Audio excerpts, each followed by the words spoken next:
in order to be a good leader, you got to teach.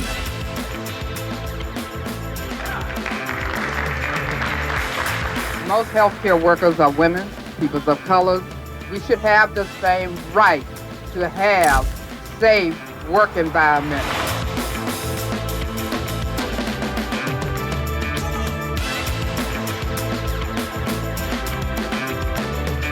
Shirley Ware was a great leader. She was a visionary. She was a trailblazer. I met Shirley Ware when she was initially running for office back in 1988. At that time, there weren't that many black folks, and there really weren't that many black women in leadership. And particularly not that many black women who had actually come up from the floor to leadership.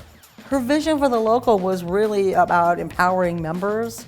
Her legacy is that bulldozer effect of barriers, like just tear them down. But also she was a mentor, and she lifted as she climbed.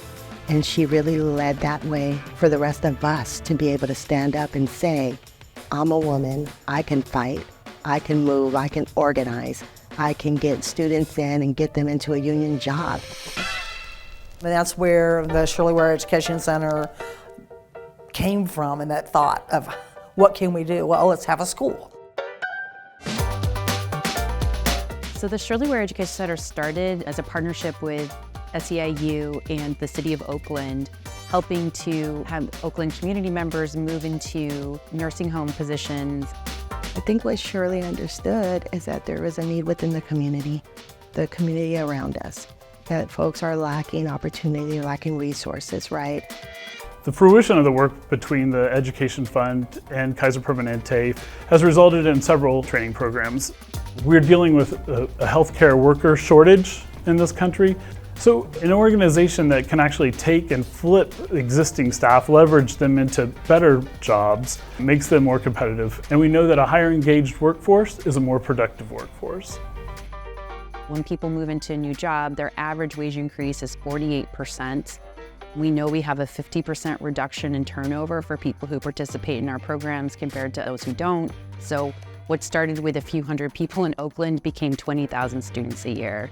So Shirley that was like her passion. Put the pieces there to empower the members so that they then have connection to the union. They will teach their children. Those children will become healthcare workers, and they will be a part of the union. And it will continue to grow as long as we continue to educate, train, teach, mentor, grow. Shirley would always push you to be thoughtful about what you're saying and what you're doing. But she put her arm around you when she was doing it.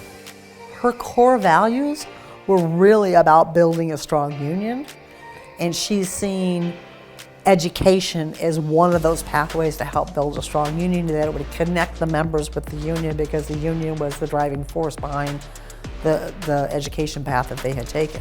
I want to see stewards and rank and file members and younger people get involved in the labor movement. I think that's just how we're going to change what happened in this country. I mean, we see the spark, right? We see the trailblazing work that she has done that really created the foundation for us to be able to have these type of career pathway programs. Shirley had the ability to bring all of her experiences, right? Her professional experience, her personal experience, all the things that she knew to the moment that was in front of her. And it didn't matter if she was talking to a lot of folks or just talking to you.